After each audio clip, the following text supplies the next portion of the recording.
Hello and welcome to the Majlis podcast by Radio Free Europe, Radio Liberty, focusing on Central Asia. I'm Mohammed Tahir, your host here in Washington, D.C. It's been almost a year since Shavkat Mirziyoyev assumed presidency in Uzbekistan. Since then, though, much remains the same, but recent signs, particularly involving Mirziyoyev's efforts to connect with his neighbors, change in Uzbekistan's position on Rogan Dam, and most recently, possibility of BBC's Uzbek service and Human Rights Watch resuming their work in Uzbekistan are the biggest of all. But the question is, how serious are these steps? On this episode of Majlis, we hope to bring some clarity on this topic. Before we get into the discussion, let's welcome our guests. I'm joined from Washington by Ambassador John Herbst, former U.S. Ambassador to Uzbekistan, who's currently head of the Atlantic Council's Dino Patricio Euro-Asia Center. Steve Sewardlow is joining us today from California, who's the Central Asia researcher at the Human Rights Watch, and Bruce Pannier, editor of Radio Free Europe, Radio Liberty's Central Asia blog called Kishlak Awazi. Gentlemen, welcome to the Majlis. Thank you. Thank you. Thank you. Very nice to have you. So, Steve, tell us more. BBC's Uzbek service seems to be returning to Uzbekistan as they are officially hiring a reporter in Tashkent. Human Rights Watch got some sort of indication in response to its inquiries to resume its work. Tell us more about this, please. What is really happening? The question I think everyone wants to know is it a Tashkent spring? Certainly no one, I think, would have predicted a year ago that some of the news that we've been seeing recently would be happening. We saw news just yesterday about discussions at a high level, perhaps scrapping exit visas for Uzbek citizens leaving the country, which would be a major step forward if it actually happens. And certainly, I wouldn't be alone among observers watching with great interest the press conference that Foreign Minister Kamilov gave just about a week ago now, where he not only made some statements about the return of international organizations, reporters, and human rights groups to the country, but also actually took questions from journalists, as far as I understand, at the end of that press conference. As far as I know, the news on the BBC is certainly remarkable. If you would have independent journalists able to do their job on the ground, and I think that's the real test, that would be a major step forward for freedom of expression, freedom of speech, and many other things in Uzbekistan, an opening of civil society. We're watching closely to see what happens. In terms of Human Rights Watch, I can't speculate yet on the actual intentions of the government or what may be happening behind the scenes. I can say that Human Rights Watch, as it does in many other countries, works on the ground independently.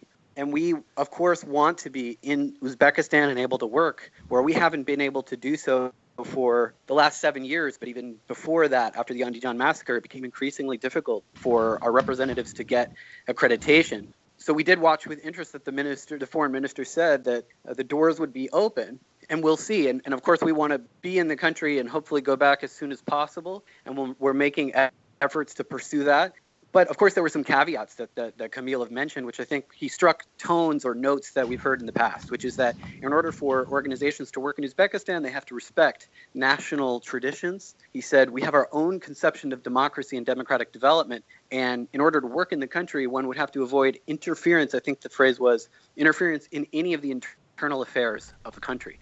That's a pretty large caveat. So I think, again, the question is, what does that translate into on the ground? Even if delegations can pay visits to Uzbekistan, will they be able to freely and independently, without interference, work and collect information and do their job? And the same should be true, of course, for local human rights monitors that live in Uzbekistan. Steve, so far I heard from you is the closest into possibility of you returning to Uzbekistan is that Kamilov said he would be open for international organizations like Human Rights Watch. What was your interpretation of that specific word? It's hard to speculate on exactly what that translates to, but we have contacted the Uzbek government since President Mirziyoyev was elected and stated that we, as we do in more than 90 countries, we want to be present in Uzbekistan. We want to have the ability to carry out our work. Of course, we used to have an office there between 1996 and 2011 when our office registration was liquidated by the Supreme Court. So we want to see the government engage with us, allow us to visit the country and work just the same way that we do in every other country. And we'll have to see if this translates to, the actual ability to go. So those statements, I think, were a surprise to many, including to us. And it's obviously, I think, in the context of the foreign ministry, and Ambassador Herbst can speak to this better than I can, it is pretty remarkable that this press conference happened and the things that were said. But I have to mention that I think was very notable that came out of that discussion was that Foreign Minister Kamilov again denied the existence of political prisoners. And so he balanced what he said about BBC and Human Rights Watch. And so we'll have to see again what the commitment is to allow reporters and journalists to work independently. Okay, let's get to Ambassador John Herbst. So what does you really understand from this? It appears Steve kind of saying, yeah, but kind of words. So what is your understanding of what is happening today in Tashkent? I was in Dushanbe a couple of weeks ago. Right. And I had a chance to talk with many people there. And one of my interlocutors who I asked about changes in Uzbekistan said, yes, I believe changes are coming, but carefully. And I cite that because that is kind of the way I look at it. A number of interesting and potentially very important things have occurred since last fall. A clear good neighbor policy offensive being the most important of them, but also some discussion of easing of fairly tight controls within Uzbekistan itself has been on the table. And I think that the speech and the press conference, Minister Kamilov, is one more sign of this. Things have been very tightly controlled within Uzbekistan, and relations with the neighbors have been strained, but steps have been taken in both areas, which promise, I think, very good things. But this is Uzbekistan, and chances are this will move slowly. Bruce, you were one of our colleagues in Prague who went to Uzbekistan really in early days of its independence. Since then, your way to Uzbekistan is blocked. Now, when you hear news like possibility of BBC's Uzbek service returning, it is yet still a possibility. And just you heard Steve saying that they are still trying to understand what really this means to Human Rights Watch's possibility to resume its work in Tashkent. And, still we are talking about, in terms of possibilities. Doesn't it sound in some ways like a kind of PR from Tashkent's perspective, or they really have intention to open up? Well, I think certainly you'd have to greet any statement about, even considerations of allowing BBC and Human Rights Watch back into the country. It's already further than they've gone in several years. Obviously, and as Steve pointed out, there's still quite a few hurdles that have to be overcome here. One, I know that HRW's chief is going to go visit there, and that so this is like a meeting to sort of break the ice or something, I guess, and see if it is possible. But of course, this whole idea, the criteria that they laid down already, that Kamilov laid down about having to respect Uzbekistan's customs and traditions, and we've heard this kind of stuff before. It basically translated in the past to don't say anything bad about our government that we don't want to hear, and you'll be able to work, more or less within the country. So that policy hasn't changed too much. But again, just the fact that they've opened up the door a little bit and mentioned that there is a possibility for groups like BBC and HRW, and we hope, of course, RFERL too, sometime to return to Uzbekistan and do some kind of reporting is at least a start. And of course, like I said, I just have to welcome that wholeheartedly that we've made. It seems like a little step, but considering the situation in the last few years, it's actually, to me, from where I'm sitting, it looks like a big leap forward.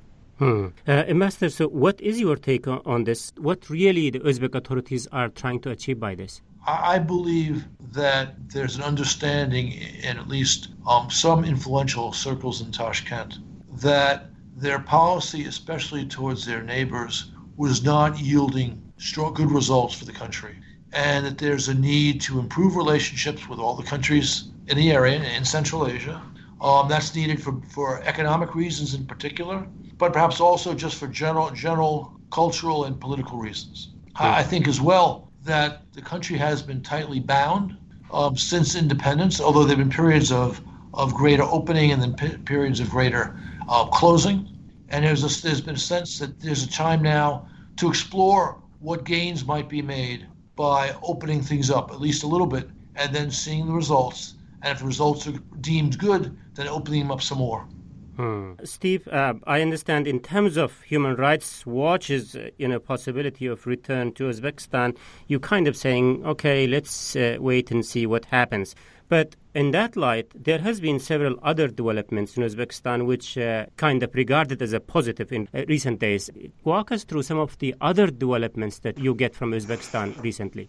Right. I mean, I think, when you speak with a wide spectrum of Uzbeks abroad and in the country, those working, in the arena of sort of civil society and politics and those far from it, what I've been hearing almost uniformly is at least let's say a sense of relief that something potentially good, something, again, I put caveats on that. Yeah. But I think something good is happening as a lot of Uzbeks see it, in the sense that, from the highly symbolic gesture of even addressing the nation on TV on New Year's Eve, Mirziyoyev making that address, which Karimov never did, sort of reaching out to the people, connecting with citizens in a way that Karimov never did, to things like the press conference that we saw and the discussion that exit visas may be lifted, perhaps, although there's no clear evidence that's going to happen.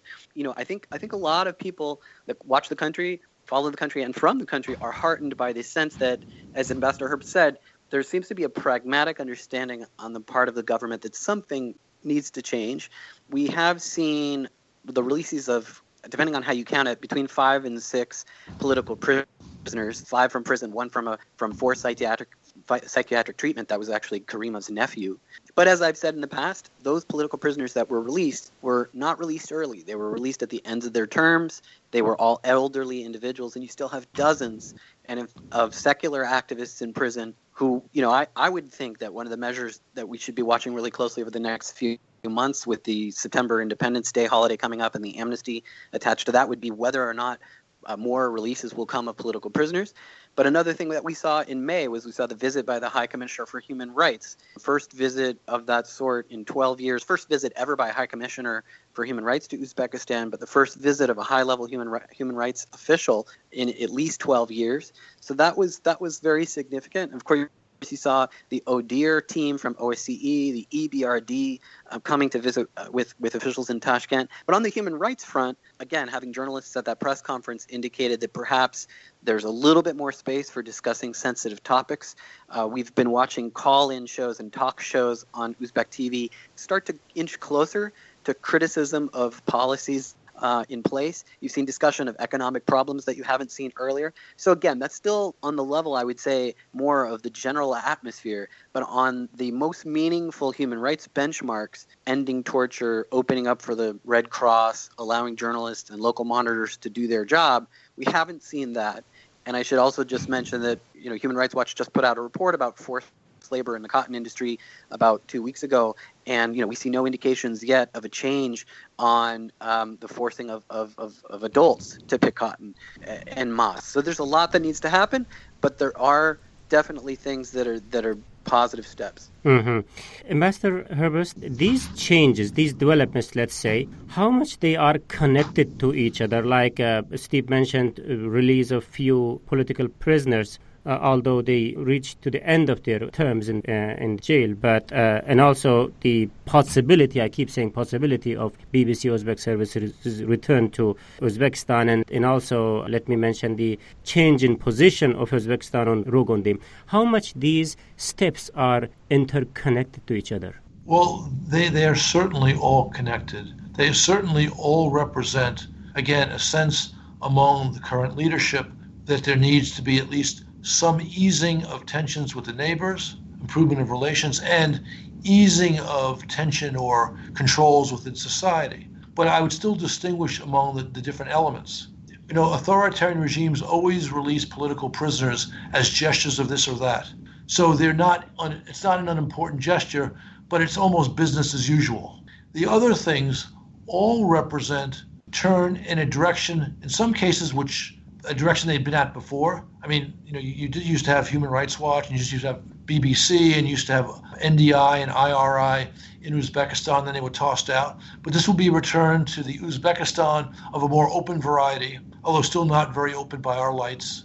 I think the new position on the Rogan Dam is perhaps the most interesting because this represents a change in a more liberal and I think a better direction regarding water sharing. And the Uzbeks have not really been there before, or at least not this far, as this current position suggests. Although here too it's tentative. But again, what we're seeing is within an Uzbek context, an across-the-board willingness to ease, albeit, again, very cautiously. Right. Thank you very much, Ambassador Herbst. All these developments seems to be really interesting, but as similarities so striking, in many cases one wants to say that we have seen this movie in the past in Turkmenistan, in early days of President Berdimuhamedov, after the death of Niyazov. But with one difference, that in Turkmenistan's case, we have not seen Ashgabat extending an invitation to Western media organizations to resume their work, nor did Human Rights Watch was contacted by Ashgabat. But still, how big of deal is this? What is the end game? What we should expect happening next? We will continue the conversation discussing these and many other questions shortly.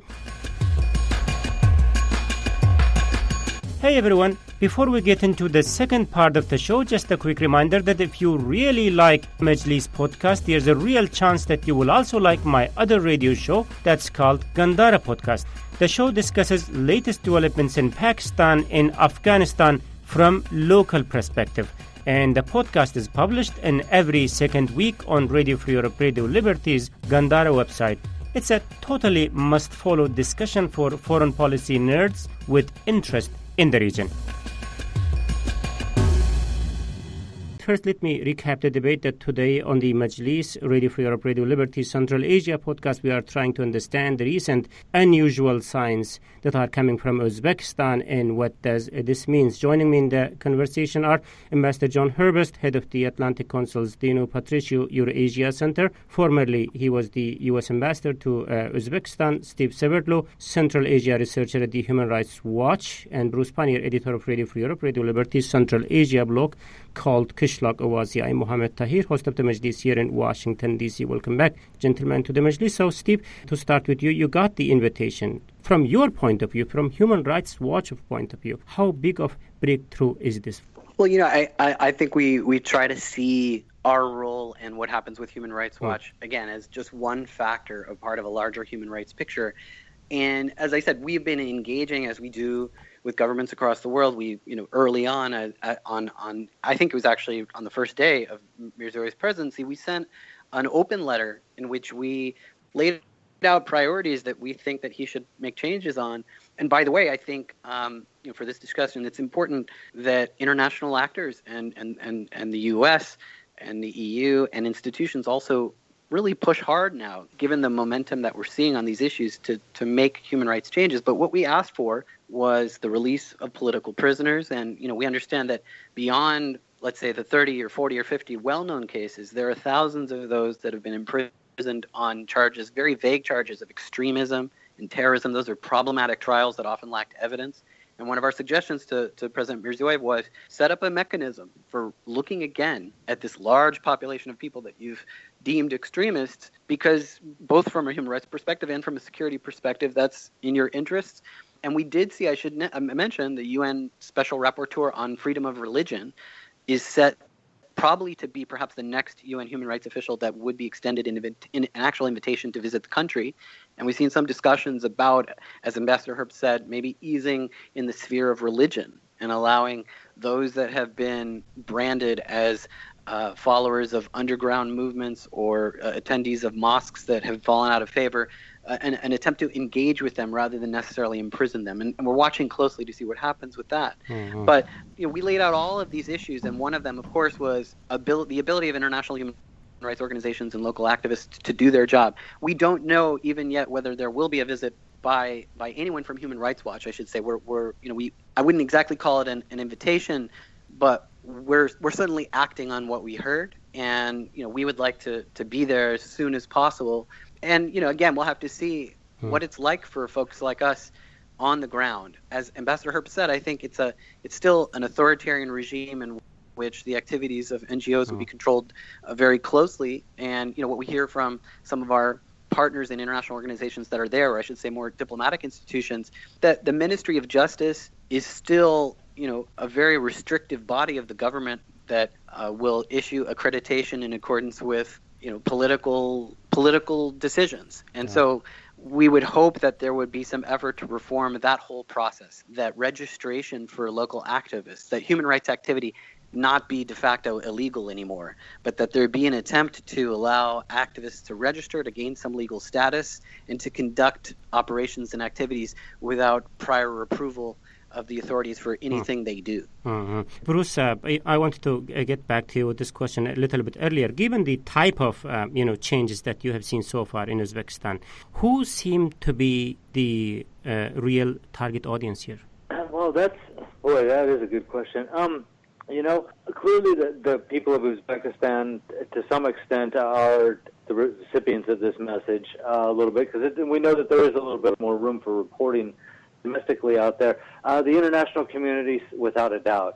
But even then, I would caution that although Mirziyoyev and other Uzbek officials who are there now since Mirziyoyev took over have said a lot of good things, if you look at how many of their words have translated into actions, it's really relatively few. I give them credit for talking about greater cooperation regionally with people further abroad. But that's really the level that we're at, is talk. So we don't know, and I think part of what the government is trying to do, because we know the situation in Uzbekistan economically certainly is pretty bad, and they have the model of Turkmenistan next door, where basically the economy is failed on them, and they're deep in crisis right now, and so they can look just across their border and see that could be them if they don't make some kind of changes. Admittedly, the socioeconomic conditions are a little bit different between the two countries, but there is an example of what happens if you let these things go too far. And so, we've seen the Uzbek government reach out to the West. They've reached out to their traditional partners, Russia, China. To some extent, they're improving regional ties. So internationally, yes, the message is getting across that Uzbekistan is, to some extent, opening up and willing to engage people, and I would suggest that they're probably trying to see which of these relationships they can profit from the best in the near future, and that a year from now they will have worked some of this out, and we'll see them leaning one way or another toward different countries a lot more strongly than we do now. Let's bring on Ambassador Herbst, you here. As Bruce was saying that, certainly at least some steps or some messages that were given from Tashkent so far is directed to international community. If that is your thinking, how the international community, especially Washington, is responding to that so far? Well, I think the West was an important target audience, although not the only one. Yeah. Unfortunately, looking at Washington, you have a national security apparatus which is still not functioning in a normal or proper way. So there's obviously no Assistant Secretary of State for South and Central Asia, who would normally take the lead on something like this. And so I think maybe the U.S., but having said that, there are people in the bureaucracy who know the situation in Central Asia well, and I think the response on the part of the United States has been largely positive, as it should be.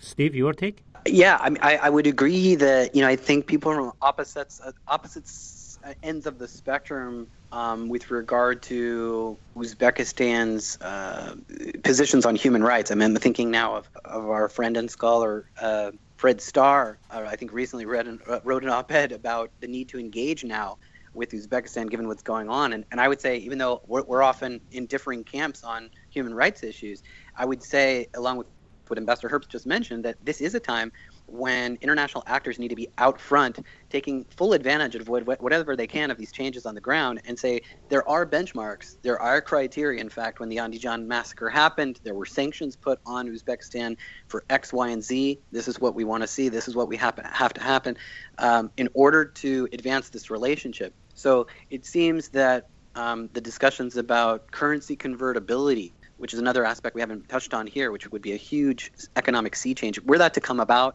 it would probably create more fertile ground for investments and businesses to come. And I think that there should be an understanding in Brussels, in Washington, other places, in Berlin, that, as Bruce said, it's been mostly talk, and there should be meaningful steps taken in order to advance and deepen the bilateral relationships and the larger relationships economically with Uzbekistan. Okay. So, Stephen, Bruce, both of you are saying that they are so far, most of these are just talks. So, what are the parameters that we should look for to measure Uzbekistan is really taking serious steps in a positive direction in terms of real reforms, Bruce? Well, how this conversation started would be one indication. Will they actually let the BBC get back into Uzbekistan, and what kind of latitude would such a reporter or correspondent have to go out and carry out his duties without any encountering any obstacles? And the same with Steve's organization. If they can get back into the country and are allowed to, which in itself would be, I would say, very significant. But at that point, will they be able to go out and meet with people, with people who are considered opposition in Uzbekistan, with people who are forced labor in the cotton fields, things like that? I mean, that would be one of the first big steps towards showing that, yes, we're relaxing some controls and we're more willing to cooperate. And then from there, I suppose, there's a lot of organizations it would be nice to see get back into Uzbekistan. As other people have pointed out a while ago, in the 1990s, if you'd been in Tashkent, all the major international organizations were based in Tashkent. And now none of them are, practically. And so, just that idea of re-engaging and allowing various organizations to open shop again, the National Democratic Institute, Human Rights Watch, BBC, RFERL, people like that from outside, because really the whole purpose of this was institution building in the 1990s, and it got scrapped because of paranoia on the part of the Uzbek government. So I would say that would be, if I saw that happen, international, NGOs, foreign-based NGOs opening shop again in Uzbekistan, allowed to work fairly freely, I would be encouraged. Okay. Unfortunately, we have to conclude the discussion. Let's do that with this point, Ambassador Herbst. So, from your point of view, what should be the indication to measure the seriousness of Uzbekistan in this? Look, it's clear that they are trying to move forward, again, very slowly. I don't think the idea is for us to say, well, if they do X, they're serious, they do Y, they're not serious. I think what we should be doing is encouraging them to take all these steps. Just about everything we've discussed, the things they've already done before, with the exception of a real easing of, for example, trade and other relations with their neighbors. But we should be encouraging them across the board. And we should not be there as a schoolmarm saying, well, you've done X, but you haven't done Y, therefore shame on you. We should be just trying to work with them, promising them closer engagement as they do more positive things, and seeing what can happen. Okay. Steve, a final point from your side?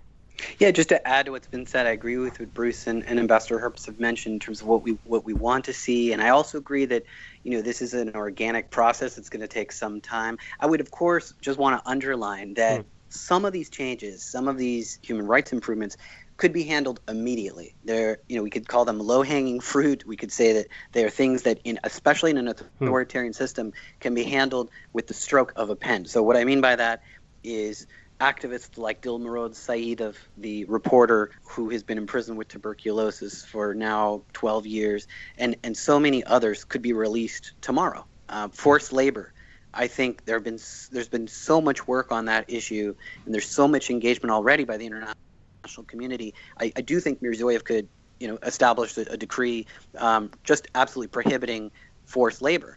So there are advantages, one can say, to an authoritarian system in the sense that things can be changed quickly.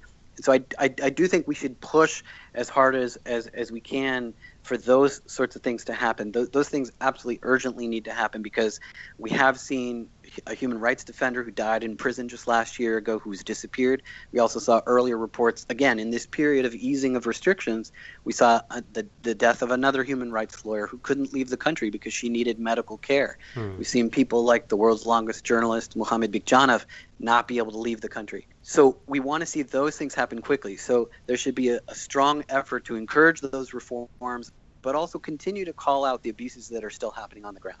Okay. Thank you. Thank you very much for your insights, Steve Severlo, Central Asia researcher at the Human Rights Watch, and Ambassador John Herbst, head of the Atlantic Council's Dino Patriciu, Eurasia Center, formerly U.S. Ambassador to Uzbekistan, and Bruce Pannier, editor of Radio Free Europe, Radio Liberty's Central Asia blog called Kishlak Awazi, for your time in thoughts today.